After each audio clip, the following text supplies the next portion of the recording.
आप सभी को नमस्ते। आज की इस कक्षा में एनडीपीएस एक्ट के छोटे प्रश्नों का अभ्यास करते हैं। आशा करता हूं कि आप ध्यान देकर पढ़ेंगे और सुनेंगे। तो आइए आरंभ करते हैं। स्वापक औषधि और मन प्रभावी पदार्थ अधिनियम 1985 एक्ट नंबर 61। यह अधिनियम 16 सितंबर 1985 को बना एवं 14 नवंबर 1985 से लागू हुआ। 29 दिसंबर 2021 को स्वापक औषधि और मन प्रभावी पदार्थ संशोधन अधिनियम 2021 एक्ट नंबर 48 2021 द्वारा संशोधित हुआ। सवाल: अगर कोई व्यक्ति चूरा पोस्ट के संबंध में उल्लंघन करता है तो वह एनडीपीएस एक्ट की किस धारा के अंतर्गत दंडित किया जाएगा? सही जवाब धारा 15 के अंतर्गत। अगला सवाल: अगर कोई व्यक्ति कोका के पौधे और पत्तों के संबंध में उल्लंघन करता है तो वह एनडीपीएस एक्ट की किस धारा के अंतर्गत दंडित किया जाएगा? सही जवाब धारा 16 के अंतर्गत। अगला सवाल: अगर कोई व्यक्ति तैयारशुदा अफीम के संबंध में उल्लंघन करता है तो वह एनडीपीएस एक्ट की किस धारा के अंतर्गत दंडित किया जाएगा? सही जवाब धारा 17 के अंतर्गत। अगला सवाल: अगर कोई व्यक्ति चूरा पोस्ट या अफीम की अवैध खेती करता है तो वह एनडीपीएस एक्ट की किस धारा के अंतर्गत दंडित किया जाएगा? सही जवाब धारा 18 के अंतर्गत। अगला सवाल: अगर कोई किसान कृषक अफीम का गबन करता है तो वह एनडीपीएस एक्ट की किस धारा के अंतर्गत दंडित किया जाएगा? सही जवाब धारा 19 के अंतर्गत। अगला सवाल: अगर कोई व्यक्ति भांग की खेती करता है तो वह एनडीपीएस एक्ट की किस धारा के अंतर्गत दंडित किया जाएगा? सही जवाब धारा 20 के अंतर्गत। अगला सवाल: अगर कोई व्यक्ति नशीले पदार्थ का उपभोग करता है तो वह एनडीपीएस एक्ट की किस धारा के अंतर्गत दंडित किया जाएगा? सही जवाब धारा 27 के अंतर्गत। अगला सवाल: एनडीपीएस एक्ट के अंतर्गत कोकीन की अल्प मात्रा एवं वाणिज्यिक मात्रा कौन सी है? सही जवाब 2 ग्राम तक अल्प व 100 ग्राम या इससे अधिक वाणिज्यिक मात्रा है। अगला सवाल: एनडीपीएस एक्ट के अंतर्गत दर्शाए गए प्रावधानों की उल्लंघना में अल्प मात्रा में दंडनीय अपराध किस दंड से दंडनीय है? सही जवाब 1 वर्ष तक कठोर कारावास या 10,000 रु तक जुर्माना या दोनों।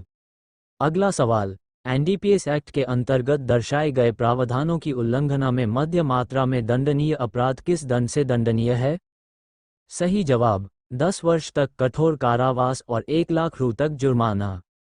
अगला सवाल: एनडीपीएस एक्ट के अंतर्गत दर्शाए गए प्रावधानों की उल्लंघना में वाणिज्य मात्रा में दंडनीय अपराध किस दंड से दंडनीय है?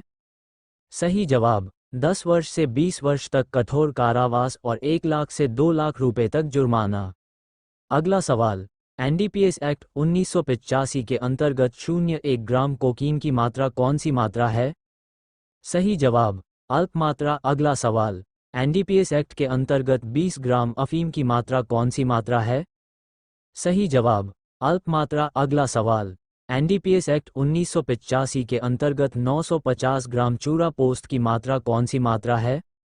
सही जवाब अल्प मात्रा। अगला सवाल: एनडीपीएस एक्ट के अंतर्गत 0.4 ग्राम स्मैक हेरोइन की मात्रा कौन सी मात्रा है? सही जवाब अल्प मात्रा। अगला सवाल: एनडीपीएस एक्ट के अंतर्गत 500 ग्राम चरस की मात्रा कौन सी मात्रा है? सही जवाब मध्यम मात्रा। अगला सवाल: एनडीपीएस एक्ट के अंतर्गत 600 ग्राम चरस की मात्रा कौन सी मात्रा है? सही जवाब मध्यम मात्रा। अगला सवाल: एनडीपीएस एक्ट के अंतर्गत 30 ग्राम अफीम की मात्रा कौन सी मात्रा है?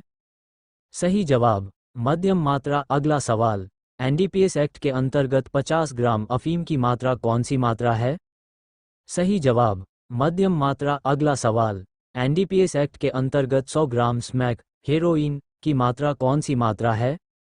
सही जवाब मध्यम मात्रा। अगला सवाल: एनडीपीएस एक्ट के अंतर्गत 1 किलो 50 ग्राम चूरा पोस्ट की मात्रा कौन सी मात्रा है? सही जवाब मध्यम मात्रा। अगला सवाल: एनडीपीएस एक्ट के अंतर्गत 2 ग्राम 50 मिलीग्राम कोकीन की मात्रा कौन सी मात्रा है? सही जवाब मध्यम मात्रा। अगला सवाल: एनडीपीएस एक्ट के अंतर्गत 120 ग्राम कोकीन की मात्रा कौन सी मात्रा है? सही जवाब वाणिज्यिक मात्रा। अगला सवाल: एनडीपीएस एक्ट के अंतर्गत 250 ग्राम स्मैक हेरोइन की मात्रा कौन सी मात्रा है? सही जवाब वाणिज्यिक मात्रा। अगला सवाल: एनडीपीएस एक्ट के अंतर्गत 2 किलो 550 ग्राम अफीम की मात्रा कौन सी मात्रा है? सही जवाब वाणिज्यिक मात्रा। अगला सवाल, एनडीपीएस एक्ट के अंतर्गत 50 किलो 100 ग्राम चूरा पोस्त की मात्रा कौन सी मात्रा है? सही जवाब, व्यापारिक मात्रा। अगला सवाल, एनडीपीएस एक्ट की धारा 19, 24 व 27 ए के अधीन दोष सिद्ध होने के पश्चात 10 किलोग्राम अफीम और 500 ग्राम कोकीन की मात्रा से अधिक दंडनीय अपराध किस धारा में किस दंड से दंडनीय है? सही जवाब, 31 ए क में धारा में दर्शाए गए अपराध से कम नहीं या मृत्युदंड। अगला सवाल, प्रथम श्रेणी या द्वितीय श्रेणी का कोई मजिस्ट्रेट एनडीपीएस एक्ट की किस धारा के अंतर्गत तलाशी लेने के लिए तलाशी वारंट जारी कर सकता है? सही जवाब, धारा 41 1 के अंतर्गत। अगला सवाल, राजपत्रित अधिकारी एनडीपीएस एक्ट 1985 की किस धारा के अंतर्गत तलाशी लेने के लिए अधिकार पत्र जारी कर सकता है? सही जवाब, धारा 41 2 के अंतर्गत। अगला सवाल, आरोपी की तलाशी बारे नियम व शर्तों का एनडीपीएस एक्ट 1985 की किस धारा में वर्णन किया गया है?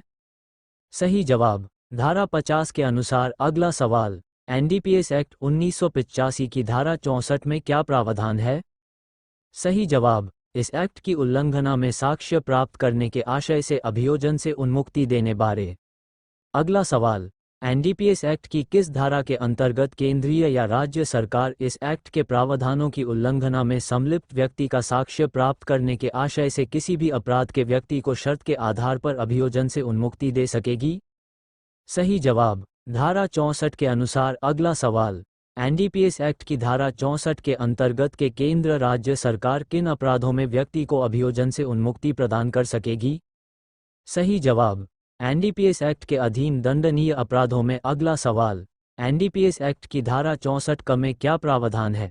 सही जवाब, स्वेच्छा से उपचार करवाने के लिए अभियोजन से उन्मुक्ति देने बारे। ध्यान से पढ़ने के लिए धन्यवाद। आप लोग इसे 3-4 बार दोहराए तो ये अच्छी तरह याद हो जाएंगे और परीक्षा में अच्छे नंबर प्राप्त कर पाएंगे।